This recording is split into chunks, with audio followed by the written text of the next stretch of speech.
Apa kau kenal seorang pengguna rantai? Seorang pengguna nen yang bersenjata rantai. Kami sedang mencarinya. Kau mengikuti kami atas perintahnya, mengaku saja pada kami, iya kan? Aku tidak kenal, sungguh. Kami mengikuti kalian atas kemauan kami sendiri. Sedetik juga boleh, asalkan ada celah, aku bisa kabur. Bagaimana? Bagaimana ya? Kalau memang cuma pura-pura tidak tahu, coba ku periksa. Berbohong malah bisa bikin runyam. Pihak mafia menyediakan imbalan yang besar untuk memburu kalian.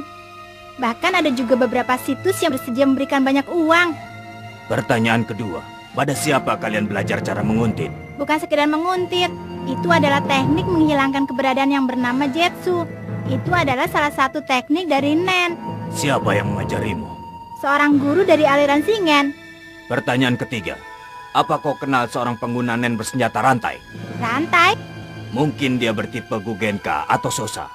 Apakah orang tadi kau sebut sebagai gurumu itu memasang banyak jalinan rantai di tangan kanannya? Entahlah.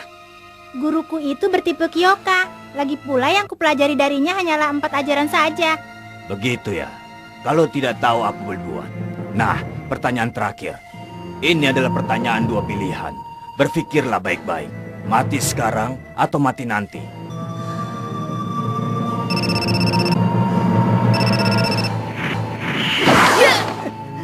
Percuma saja. Jangan berbuat yang macam-macam. Ya, baik. Aku mengerti. Hai nak, temanmu itu telah tertangkap dengan mudah. Bagaimana?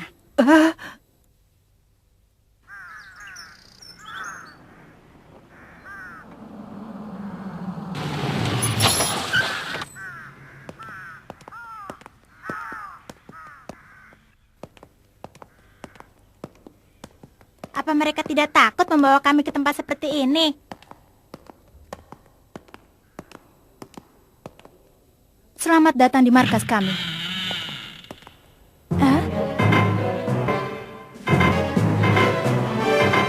Pura-pura tidak kenal. Ternyata benar dia adalah salah satu anggota laba-laba. Tapi karena dia menyukai Gon, pasti dia akan mengusahakan sesuatu untuk kami. Pura-pura tidak kenal Bodoh. Celaka. Kenapa? Apa kau ada yang kenal di sini? Tidak, itu... Wah, benar. Dia gadis yang waktu itu. Kenapa? Apa mereka kenal Shizuku? Bukan. Apa maksudmu? 2 hari yang lalu, kau adu panco dengan anak itu dan kalah kan? Kalau Shizuku sudah melupakan suatu hal, dia takkan pernah teringat lagi. Bohong, biar selama apapun aku mana mungkin dikalahkan anak kecil. Waktu itu kau melakukannya dengan tangan kanan kan? Kenapa? Aku ini kan kidal. Sudahlah, mungkin aku yang salah. Benarkah? Oh, jadi kau adu panco dengan Shizuku? Sama sekali tidak pernah kukira kalau dia anggota Ryodan. Baiklah, ayo adu panco denganku. Sekali lagi. Siap. Mulai. Sekali lagi. Sudah siap? Mulai. Hei, di antara laba-laba yang lain, aku yang paling kuat. Ya, sekitar nomor 7 atau nomor 8. Biarpun tidak lemah, tapi juga tidak terlalu kuat. Kau tahu, yang paling kuat adalah seorang laki-laki yang bernama Ubogen. Tetapi, sepertinya dia telah dihabisi. Makanya sudah aku bilang kan aku tidak kenal orang itu. Hei bocah, kalau kau berani bicara lagi, akan kucincang kau. Sekali lagi. Ubogen bertipe Kyoka. Dia adalah orang yang pola pikirnya sederhana dan apa adanya. Tapi di sisi lain, dia sangat tegas dalam masalah waktu. Meski aku dan Franklin sering berkelahi dengannya karena terlambat datang, tapi dalam perkelahian tangan kosong itu, selalu aku yang jadi babak belur. Aku telah berteman dengannya sebelum menjadi anggota laba-laba. Aku mengenalnya lebih daripada siapapun juga. Dia itu tidak mungkin kalah dalam pertarungan. Pasti dia telah dijebak dengan suatu perangkap yang kotor. Biar harus membunuh beberapa orang pun akan kucari. Dendam yang dalam. baru-baru ini dipekerjakan. Ya, jangan-jangan Biarpun tidak kenal langsung, tapi apa kau pernah mendengar tentang dia? Ingat baik-baik, kalau merasa tahu sesuatu, katakan semuanya sekarang juga. Kalaupun tahu, tidak akan kuberitahukan pada orang seperti kalian. Kau bisa menangis untuk temanmu. Tadinya kupikir kalian gerombolan yang tidak punya hati dan perasaan. Kalau begitu, kenapa tidak kalian bagi perasaan itu? Sedikit saja, sedikit pun tidak apa-apa.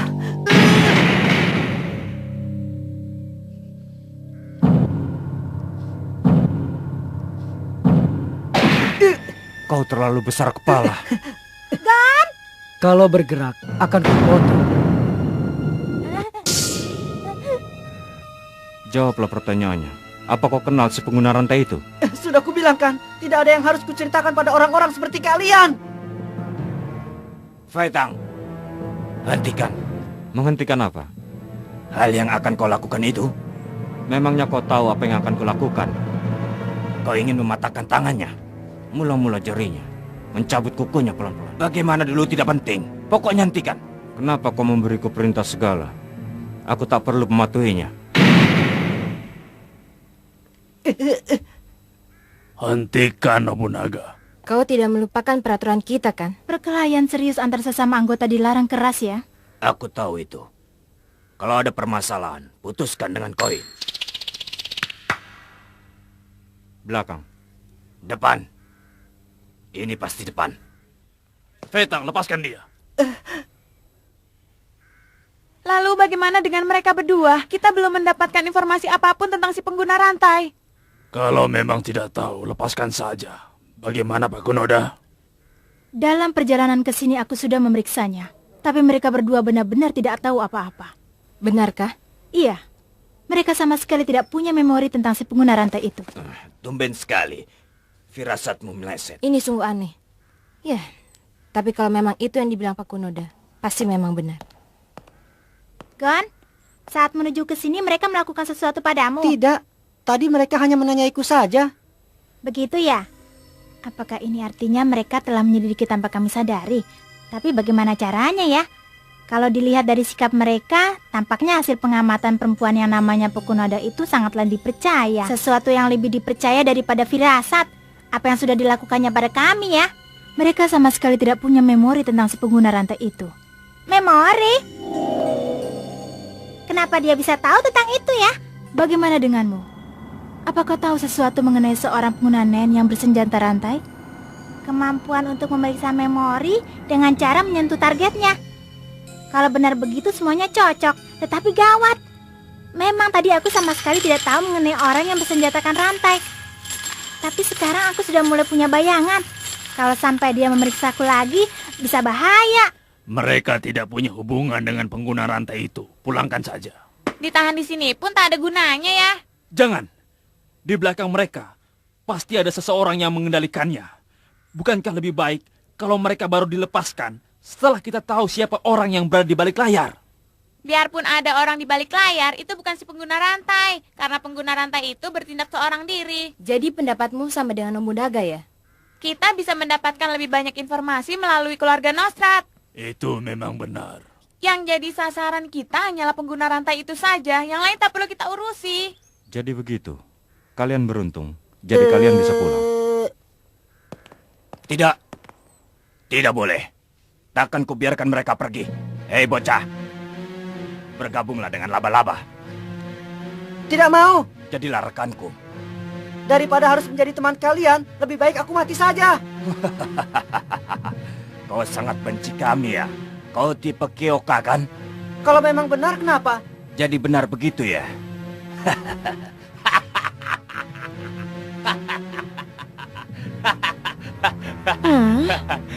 Hei, mereka akan kutahan di sini. Akan kuusulkan dia untuk masuk Ryodan. Kau serius? Pimpinan tak mungkin mau. Ya, boleh saja. Tapi kami tidak mau tahu kalau sampai mereka kabur.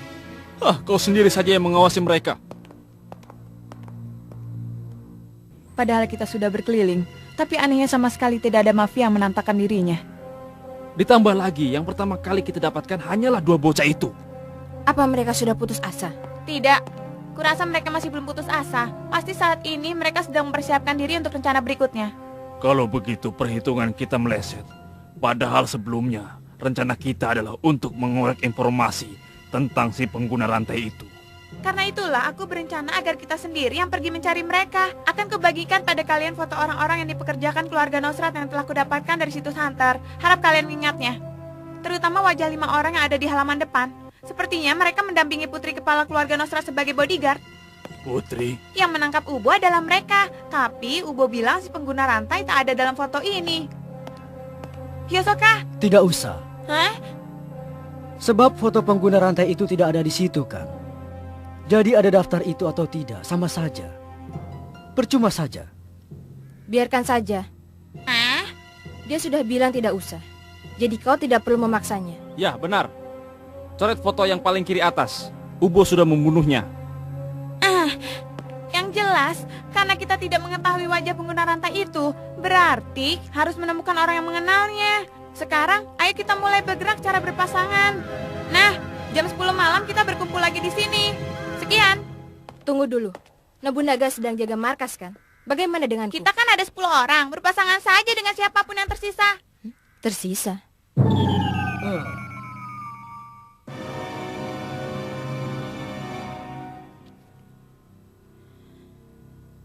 Aduh. Kau ini sebenarnya kenal dengan anak yang mempanco itu kan?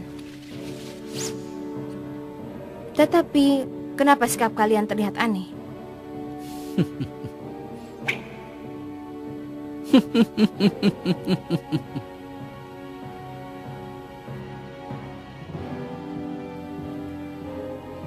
Aku salah. Seandainya tadi aku bergerak, pasti tanpa ragu Hyosoka akan langsung memotongku. Hawa membunuhnya membuatku tidak bisa bergerak. Seandainya Gon sampai mengalami cedera berat di situ, apakah saat itu aku juga bisa bergerak? Kau tidak akan bisa. Tidak, Karena yang terpenting bagimu apa kau bisa mengalahkannya atau tidak. tidak. Jawabannya jelas. Kau tak bisa mengalahkannya. Perhitunganmu cuma mampu atau tidak. Kau takkan bisa. Jangan bertarung dengan musuh yang tak bisa dikalahkan.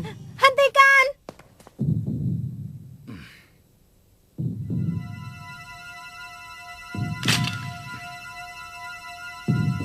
Bikin repot saja. Kelihatannya keberanianmu sudah terkumpul ya. Kuperingatkan kau. Begitu memasuki jangkauanku, akan kubelah kau. Killua. Hah? Mirip? Ubo dan anak itu? Ya, misalnya pada sifatnya yang terang-terangan atau pada sifatnya yang suka marah. Dan yang paling mirip adalah paling bisa mengerahkan kekuatannya bila menyangkut orang lain. Jadi begitu? Ya, meskipun Ubo tak mengakuinya, yang terbaik adalah bila ada orang yang melindunginya. Jadi kalau ada yang bikin repot dia bisa lebih kuat ya? Bagaimana ya? Mungkin bisa dibilang begitu. Lidahnya tajam sekali. Sedangkan sebaliknya, Nobunaga orang yang sering lalai. Dia baru bersemangat kalau ada target limit yang harus dicapainya. Karena itu, kalau bertarung bersama mereka, bisa saling mengisi, bahkan mungkin tak terkalahkan.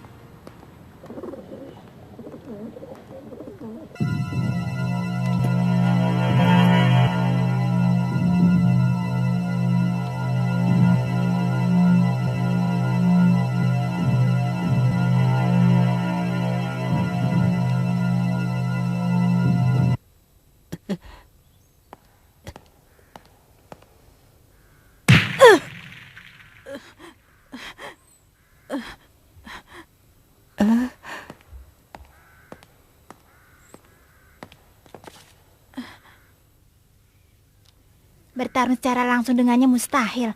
Kita harus memikirkan cara untuk kabur.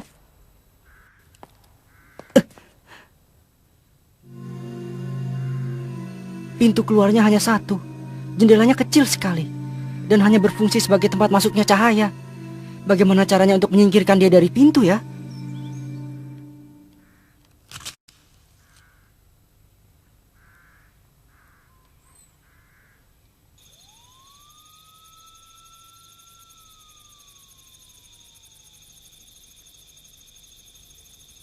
Kilua, hari sudah mulai gelap.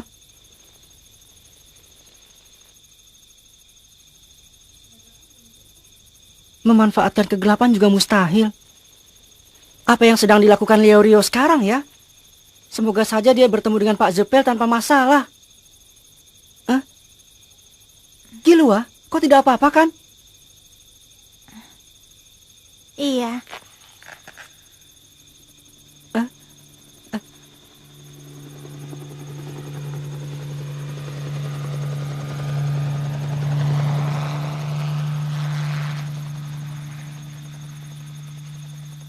Oh iya, yang pernah diajari Pak Zepel itu trik pemanasan perekat, trik bukaan, terus apa lagi? Apa kau ingat?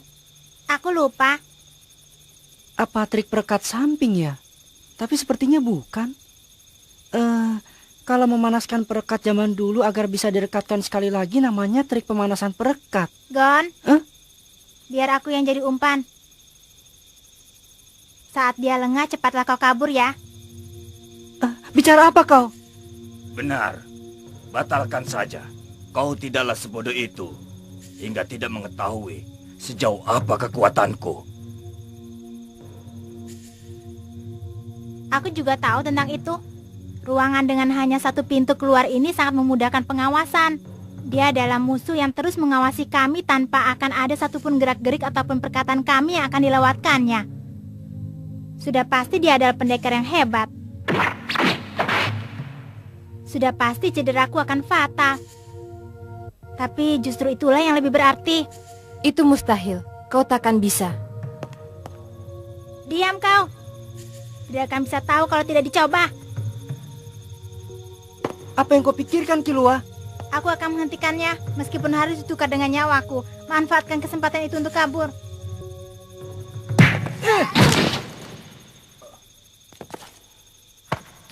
Apa yang kau lakukan, bodoh? Kalau ngomong jangan seenaknya. Hah? Makanya jangan bilang mau mati segala, itu tidak baik. Apa? Kau tadi juga bilang kan, kalau demi teman mau mati atau apapun juga boleh. Kalau aku tidak apa-apa, tapi kalau kau tidak boleh. Hah?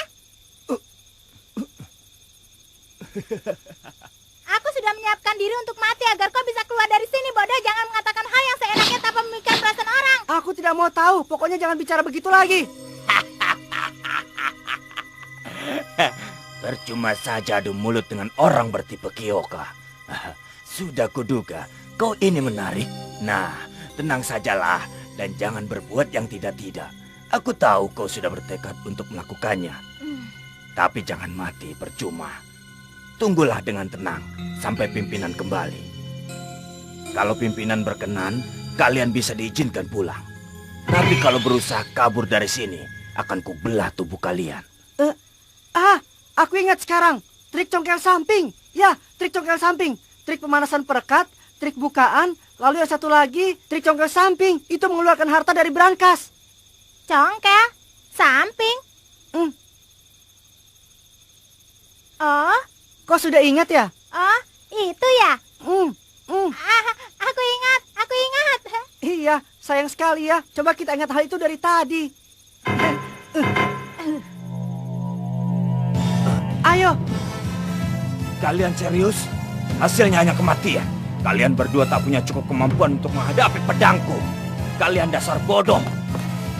Ya. Rasakan. Mereka menjebol tembok. Kalau jalan keluarnya dihalangi. Keluar saja melalui jalan yang lain.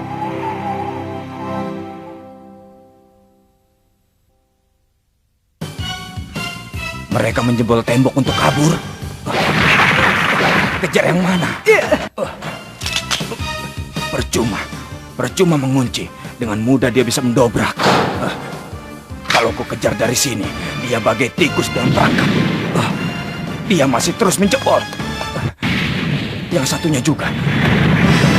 Yang ini sudah turun lewat tangga. Berarti aku terpaksa mengejar yang satunya.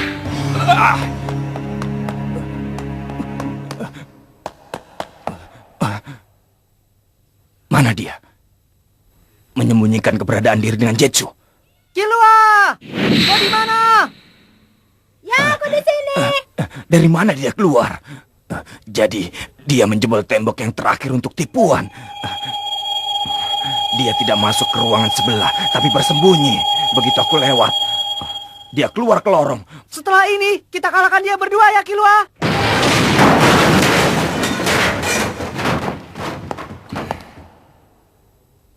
Mereka menghilangkan hawa keberadaannya dan bermaksud bersembunyi di tengah kegelapan ini. Bocah-bocah bodoh. Ini adalah teknik yang lebih tinggi daripada Ten dan Ren, yaitu N, memperlebar aura yang biasanya memancar tak lebih dari hanya beberapa sentimeter saja di sekeliling tubuh menjadi seluas yang dibutuhkan. Dengan cara ini, tubuhku bisa merasakan seluruh benda yang ada di dalam lingkup N-ku ini. Yang bisa kulakukan hanyalah seluas jangkauan pedangku saja, tapi ini sudah cukup. Begitu gerakan mereka terasa masuk dalam N-ku ini, akan langsung kupotong dia. Ayo majulah. Weh, dasar bodoh. Memangnya dia pikir sampai kapan kita akan berada di dalam sana? Biar kau sibuk sendiri di dalam sana, kuncir bodoh. Iya, padahal aku ingin memberinya pelajaran tadi. Tidak akan bisa. Biarpun mengeroyoknya berdua, justru kita sendirilah yang akan dikirimnya ke dunia sana. 100%. Hampir. Dia bukanlah lawan yang bisa dihadapi oleh kita yang baru tahu dasar-dasarnya saja. Kenapa? Akhirnya kembali seperti Killua yang dulu ya. Melakukan hal yang tidak-tidak itu bagianku. Dan tugas Killua adalah untuk menghentikanku dengan kepala dingin. Aku mengandalkanmu. Dasar seenaknya. Lalu, apa rencana kita? Itu tergantung yang kita lakukan. Apa yang ingin kau lakukan, Gon? Aku ingin beri mereka pelajaran. Sudah kuduga. Ya, tapi memang itu tidak melenceng dari tujuan awal kita. Kalau bisa menangkap 3 dari mereka sekaligus, kita bisa langsung mendapatkan uang 6 miliar. Tapi untuk itu kita perlu meningkatkan kemampuan kita. Aku yakin di dalam Nen pasti ada suatu kemampuan yang bisa digunakan untuk menghadapi mereka secara seimbang. Akan lebih cepat bila kita menanyakannya kepada Kurapika. Kenapa? Karena yang disebut sebagai pengguna rantai yang telah mengalahkan teman mereka itu adalah Kurapika. Ternyata kau tidak menyadarinya ya? Itu Kurapika.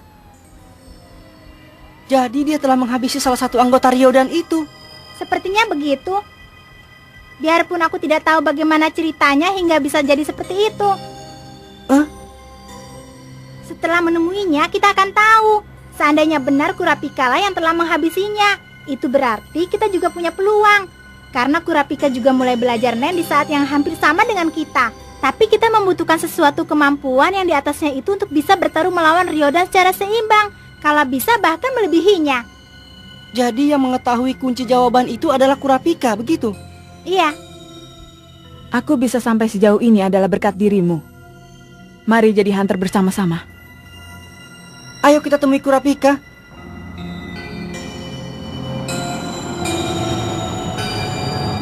Sepertinya semua sudah berkumpul ya.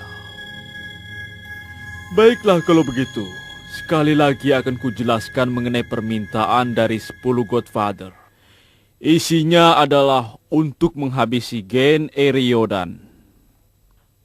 Ada kemungkinan kalau mereka akan muncul lagi di pelelangan yang diselenggarakan di Gunung Simetri malam ini. Perketat penjagaan, dan kalau benar mereka muncul, habisi. Cara atau hal-hal kecil lainnya kalian boleh putuskan sendiri. Asalkan permintaan kami terpenuhi, kami tidak akan mengajukan keluhan. Ada yang kalian butuhkan, katakan sekarang. Tolong siapkan Dena selengkapnya dari gedung ini. Juga peta daerah sekitarnya. Kita harus punya nama sandi untuk saling berhubungan. Cukup dengan warna saja. Aku Yellow. Namaku Blue. Kalau aku Red saja. Sepertinya sedang main-main. Kau mengatakan sesuatu? Bagaimana dengan kalian? Silva. Aku Geno. Silva dan Geno. Geno? Memangnya ada warna bernama itu? Keduanya adalah nama asli kami. Kalian bebas memanggil namaku, tapi aku tidak menerima perintah. Kami akan melakukannya dengan cara kami sendiri. Silva dan Geno. Jangan-jangan kalian dari keluarga Soldik. Tepat sekali. Apa? Keluarga Soldik? Keluarga legendaris yang konon sosok aslinya tidak pernah dilihat. Padahal di saat biasa, kami tidak pernah menyamar ataupun bersembunyi. Jangan-jangan sebutan Soldik itu pun bukan nama sandi tapi nama asli. Benar. Bagaimana kalau aku memberi kartu nama, alamat dan nomor telepon? Kalau kau ingin membunuh seseorang, ku beri kau potongan harga 30%. Jadi mereka adalah keluarga Killua. Pantas saja pancaran aura mereka beberapa tingkat lebih besar daripada orang lain. Meskipun tingkat para pembunuh bayaran lain juga tidak rendah. Pasti mereka merasakan perbedaan itu. Mereka terlihat menciut. Yang terlihat paling bisa mengimbanginya adalah kedua orang ini. Menurutku nama panggilan tidak penting kan? Habisnya kita tidak akan saling memanggil. Bukankah setiap orang bertindak sesuai keinginannya? Aku setuju. Pola pikir dan gaya hidup orang berbeda. Aku bertindak sesuai kemauanku. Tetapi lawannya adalah Gen A Ryodan. Itu terlalu berbahaya. Untuk menangkap mereka semua, kita butuhkan seluruh bantuan yang ada. Bantuan? Hei, bagaimana menurutmu? Bagaimana ya? Kerjasama yang tidak kompak hanya mengundang kekacauan. Kalau ada yang membutuhkan bantuan, gunakan saja tenaga komunitas. Dengan bergerak secara sendiri-sendiri, perselisihan juga tidak akan terjadi. Aku bergerak sendiri saja. Artinya itu 5 lawan 4. Iya, yang butuh teman bergabung saja sendiri. Itu benar. Pelelangan dibuka jam 9. Ya, kami akan mengantar kalian sampai ke dalam gedung.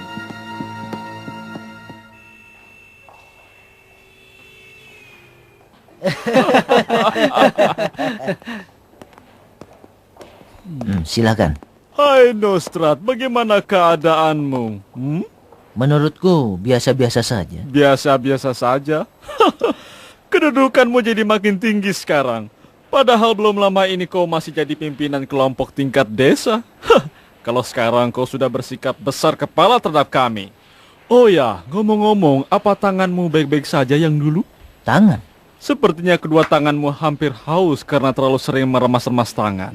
Bahkan ku dengar sidik jarimu sudah tidak ada. Pasti berat bagimu untuk menyembunyikan kepalsuan ramalan putrimu. Kalau terlalu sering digunakan, nanti tanganmu terbakar. Kedengkian laki-laki tidak pantas untuk dilihat.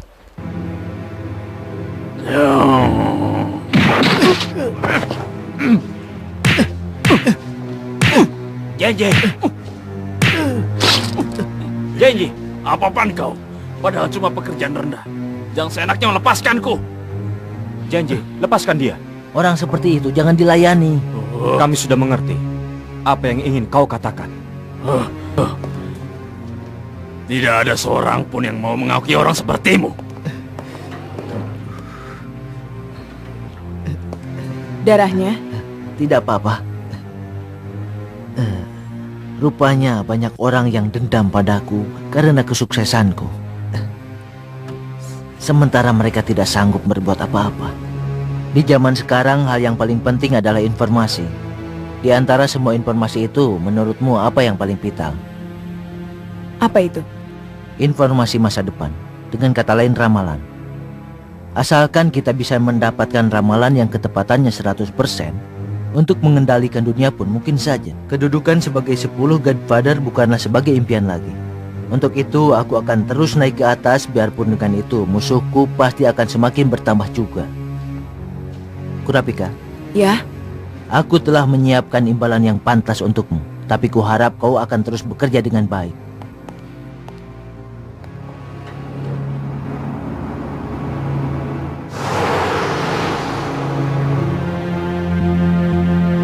Sembah, Papa tukang bohong. Aku tahu bahwa saat Papa menjanjikan sesuatu kepadaku, sudah pasti itu adalah bohong. Lihat saja, aku pasti akan pergi sendiri. Tetapi aku butuh tanda peserta lelang. Kalau begini aku bisa terlambat ikut pelelangan. Apa yang sebaiknya aku lakukan?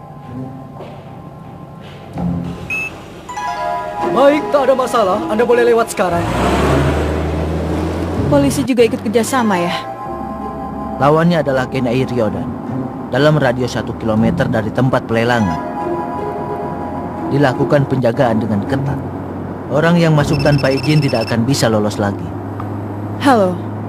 Kurapika, ini gawat. Bos telah kabur. Ceritakan dengan lengkap. Tadinya kami merasa tenang karena bos belanja dengan hati gembira. Lalu tiba-tiba saja dia kabur saat ganti baju di toilet. Sepertinya dia sudah merencanakan. Begitu. Kalau begitu aku bisa memperkirakan tempat tujuan. Benarkah? Ya, kembalilah ke hotel dan tunggu di sana. Baik. Baso, Kita disuruh menunggu di hotel karena tempat tujuan bos telah diketahui. Iya. Ngomong-ngomong, apa tidak apa-apa Kurapika dibiarkan begitu saja? Kurasa tubuhnya sudah lumayan pulih berkat tiupan sulingku. Bagaimana dengan masalah pembunuh bayaran itu? Saat ku dengar suara hatinya, sepertinya dia tidak setuju untuk bergabung dengan tim pembunuh bayaran itu meski sekarang dia sudah menerima. Lalu kenapa? Itu karena Kurapika telah mempunyai suatu keputusan yang lebih penting dari hal yang lain. Itu adalah keputusan yang harus dijalankan, meskipun untuk itu dia harus mengorbankan dirinya sendiri. Kurasa dia mengambil tindakan dengan memprioritaskan pada keputusan itu. Cara hidup yang melelahkan. Aku tak bisa menerimanya. Apa artinya kehidupan yang harus mengorbankan diri? Tidak menikmati kehidupan itu adalah dosa. Ya, sudahlah. Setiap orang punya jalan hidupnya sendiri. Tujuan bos sudah diketahui. Kita kembali ke hotel. Mungkin memang benar juga. Ada apa? Sepertinya putri Anda telah kabur. Tenanglah, tujuan kepergiannya sama dengan kita. Pelelangan? Kurasa begitu. Mungkin dia ingin mendapatkan benda yang diinginkan dengan usahanya sendiri. Merepotkan sekali. Nomor yang Anda hubungi sedang tidak diaktifkan atau berada di luar jangkauan. Silakan telepon beberapa saat lagi. Iya, teleponnya dimatikan. Tapi dia tidak akan bisa masuk ke pelelangan karena dia tidak punya kartu tanda peserta. Halo, ya ini aku, Retno Strad. Tolong beritahukan pada petugas yang berjaga kalau datang seorang gadis yang berusia 18 tahun dan tidak punya tanda peserta. Tolong tahan dulu. Dia itu putriku. Wah, jadi tempat lelangnya di bawah sini ya? Hah, terima kasih. Aku bingung karena tidak bisa melatih penjagaan. Sama-sama. Itu karena ayahmu sudah banyak sekali membantuku. Rahasiakan ini dari papa ya. Tenang sajalah. Sepertinya masih ada sedikit waktu sebelum pelelangan dimulai. Bagaimana kalau kita bersantai sebentar di sana? Baik. Bersulang. Ah, segarnya. Haus sekali karena berusaha kabur tadi. Memangnya susah ya? Iya, selalu ada pengawal yang ditugaskan papa. Aku sampai susah bernapas. Hari ini juga, aku telah kabur sesaat sebelum menaiki balon angkasa. Lalu bagaimana caranya kau mengelabui para pengawal itu? Coba dengar ceritaku. Sebelum pesawat berangkat, aku belanja banyak sekali. Lalu saat itu sekalian aku juga membeli pakaian dan alat-alat untuk menyamar. Lalu aku ganti pakaian di toilet. Kemudian aku menyusup di antara sekelompok gadis dan kabur. Untungnya tidak ketahuan. Iya, aku sampai berdebar-debar. Ngomong-ngomong, kau jago meramal ya? Aku mendengarnya dari siapa ya? Iya, banyak orang dengan kedudukan tinggi minta kuramal. Kira-kira seberapa tepat ramalanmu itu? Katanya ketepatannya 100%. Kok katanya? Yang meramalkan kamu? Begini ya, aku punya alat tulis otomatis, lalu tanganku bergerak sendiri. Oh, sepertinya menarik. Kalau begitu, coba ramalkan aku. Boleh saja. Kuro Lucy Ruful. Hah? 26 tahun? Ternyata jauh lebih tua dari aku ya. Tidak kelihatan kan? Sama sekali tidak, terlihat muda. Tapi namamu unik juga ya. Rekan-rekanku memanggilku dengan sebutan pimpinan. Panggilan apa itu? Aneh sekali. Baiklah, ku coba meramal ya.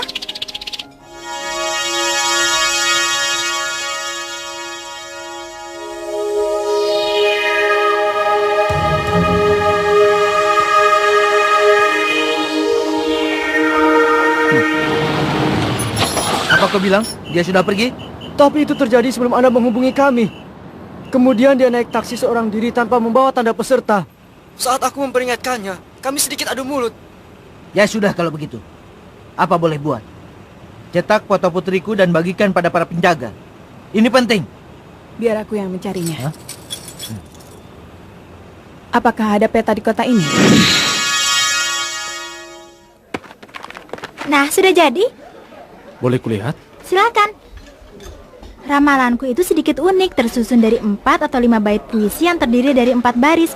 Dan karena ini meramalkan tentang peristiwa yang terjadi setiap minggu dalam bulan ini, jadi mungkin peristiwa dalam bait yang pertama sudah terjadi. Oh, kalender yang berharga berkurang 1 lembar. Bulan-bulan yang ditinggalkan akan sangat berduka. Dengan melodi yang dimainkan oleh orkestra dalam pakaian berkabung, bulan November akan dibawa dalam damai menuju tempat yang tinggi. Dedaunan bunga krisan layu dan berguguran. jatuh ke bumi mata merah yang dibasahi darah. Meski begitu kedudukanmu tak akan tergoyahkan. Biarpun kau kehilangan setengah dari tangan dan kakimu, lebih baik mencari rekan yang baru. Bila akan pergi, lebih baik bersama-sama. Pasti akan berjumpa dengan seseorang yang telah menanti.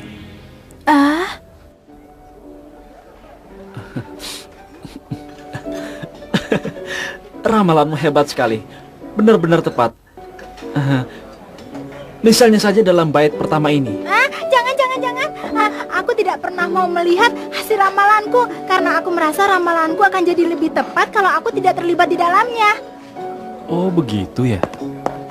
Permisi sebentar ya. Ini pertama kalinya aku melihat laki-laki menangis. Aku jadi deg-degan.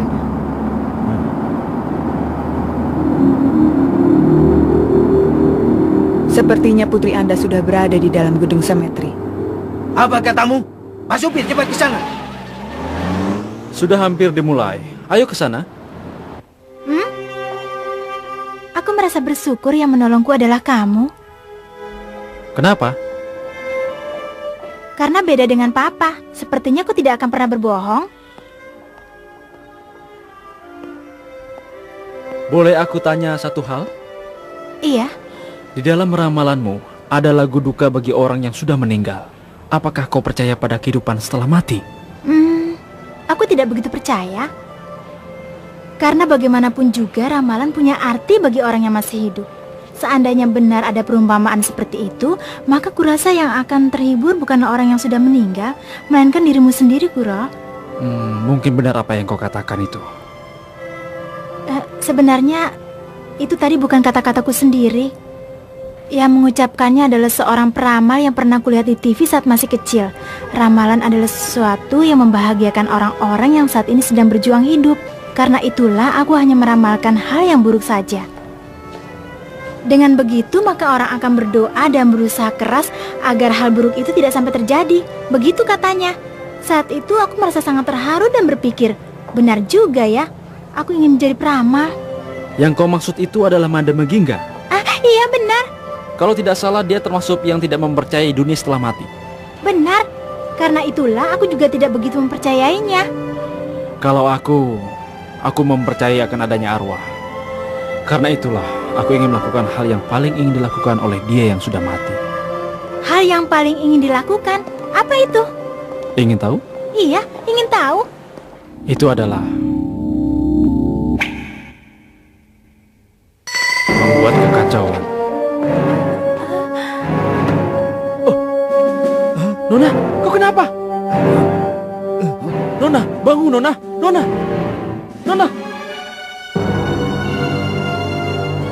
Nah,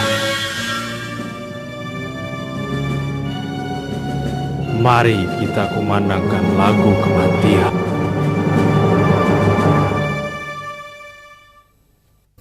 Apa kau dengar suara angin yang berhembus di muka